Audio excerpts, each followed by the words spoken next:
Hi Virgo, welcome. And this is your reading. Tingnan natin ngayon kung ano mensahe sa'yo. Be open-minded po, hindi po halos lahat makaresonate. Thank you nga po pala sa mga nagsusubscribe, sa mga bumabalik. Maraming pong salamat. Give me the message for Virgo. Ano yung mensahe sa'yo? Give me the message for Virgo. Ano yung mensahe sa'yo?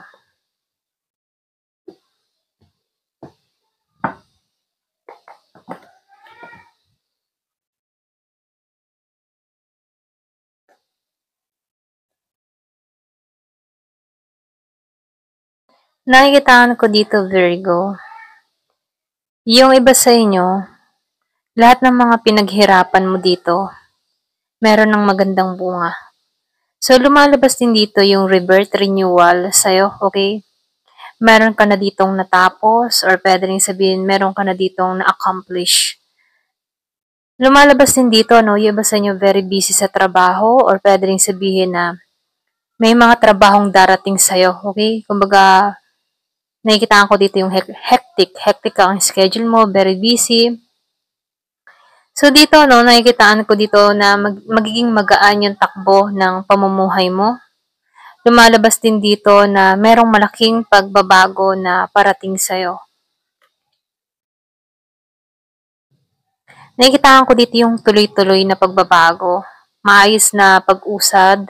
So, nakikitaan ko dito na walang makakahadlang sa mga biyaya na parating sa buhay mo. So, dito, no, nakikitaan ko rin dito. Yung iba sa inyo, meron ditong pagbabago na parating sa'yo. Kumbaga, nasa iyo yung spotlight, okay? Meron ka ditong boses or pwede rin sabihin, nagpapakatotoo ka rito, okay? So, yung iba sa inyo, meron din ako nakikitang calling sa'yo or pwede rin merong. Ayan, pasensya na. So, start ulit tayo, no? So, nakikitaan ko dito, meron ditong calling sa'yo or pwede rin meron ditong biglaang tawag sa'yo. Meron akong nakikita magpaparamdam sa'yo. Yung iba sa inyo, meron ka ditong kadiling na Aries, meron ding Leo in Sagittarius. Biglang may maririnig ka mula sa tao na to, okay? May mensahe na ipaparating to or pwede rin sabihin, ikagugulat mo to, okay? Yung ba tipong hindi mo akalain na magme-message tong tao na to. So, dito, no, nakikitaan ko dito. Meron kang experience dito na betrayal, okay? Mula kay Aquarius. Kung meron kang kadiling na Aquarius, meron akong nakikitang betrayal na nangyari dito. So, nakikitaan ko dito, paulit-ulit na ginawa ng tao na to yung mga kalokohan sa'yo, okay? So, nakikitaan ko rin dito, yung iba naman sa inyo, merong gumagaya sa mga tinatrabaho mo or pwede rin sabihin na meron ditong tinutuklas kung ano yung sekreto mo. Kung ikaw ay yung tipo ng tao na business or pwede rin sabihin meron kang mga ginagawa sa social media, online. So, nakikitaan ko dito merong panggagaya na ginagawa sa'yo. Okay? So, nakikitaan ko dito nag-start to ng February. Last quarter. Okay? Ito lang yung nakikita ko dito. February, last quarter of the month. Meron ditong ginagaya lahat ng mga ginagawa mo. Kumbaga, itong tao nito, copy-paste. Okay? Kinakopy niya. Kung ano yung mga sekreto mo, kung ano mga idea mo. Okay? So, nafe-feel ko dito na ginagaya yung kakayahan mo. Ayan. So, dito, no, meron din ako nakikita ditong parating. Meron tao dito na nais-nais ng renewal sa'yo. Nakikita ko dito yung Aries, Year of the Horse. Biglaan to. So, nafe-feel ko dito biglaan to magpaparamdam. Hindi mo to inaasahan mula sa tao ito. Kumbaga, ang tagal niyang nanahimik din biglang magpaparamdam. Ganon. So, dito, no, yung iba sa'yo, meron ka rin kadiling dito na Taurus.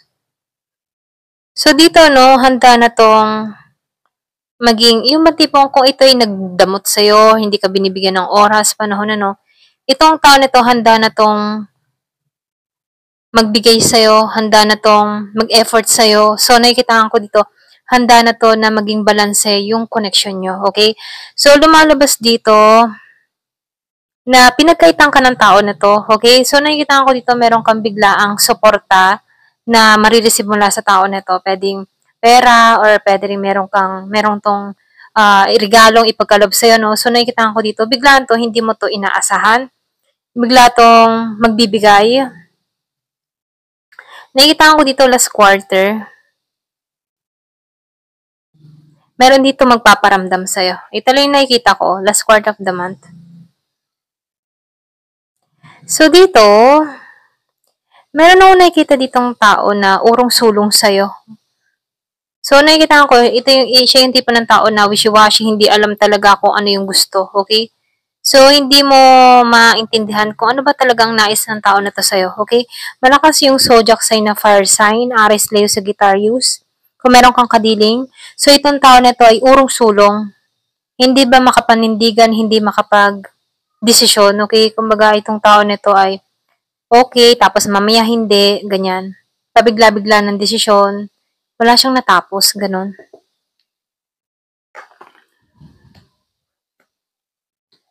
So, lumalabas dito, no, yung iba sa inyo, meron kang kahilingan or pwede rin nagmamanifest ka. Meron kang wini-wish, meron kang gustong mangyari, meron kang gustong matupad. So, nakikitaan ko dito yung manifestation. Malakas yung manifestation power mo, okay? Meron kang willpower na yung hinihiling mo mapunta sa katotohanan, okay? So, sinasabihan ka lang dito, mag-focus ka sa mga goal mo. Kasi nakikitaan ko dito na marireceive mo kung ano man yung ninanais mo.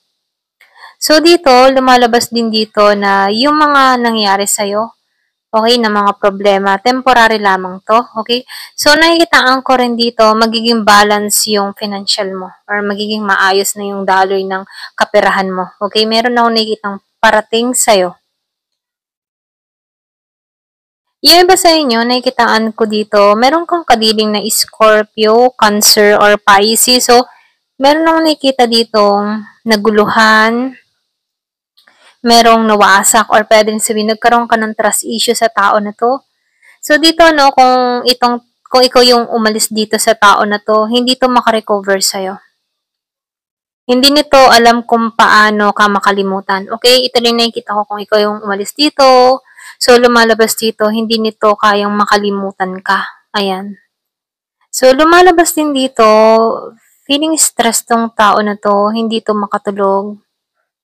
Wala sa wisyo, okay? So, lumalabas dito, no, lagi itong stress, depress, kasi hindi ito makarecover sa'yo dito. Ito lang nakikita ko.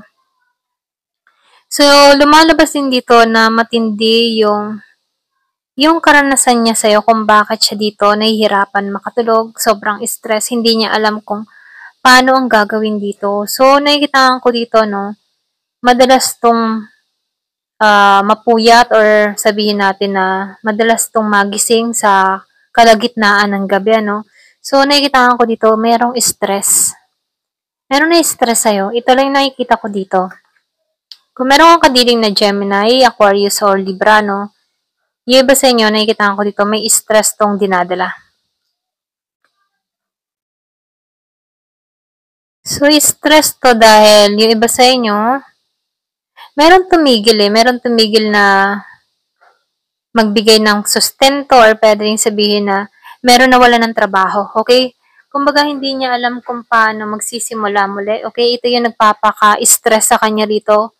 So, nakikita ko dito na paghusgahan din tong tao na to, hindi niya alam kung ano yung dapat gawin. So, andun yung judgment, okay? Kumbaga, meron tong mga nagawang pagkakamali na kung saan hinusgahan ng tao. So, nakikita ko dito siya na-stress sa mga naririnig niya sa mga sabi-sabi ng tao about sa kanya rito, okay?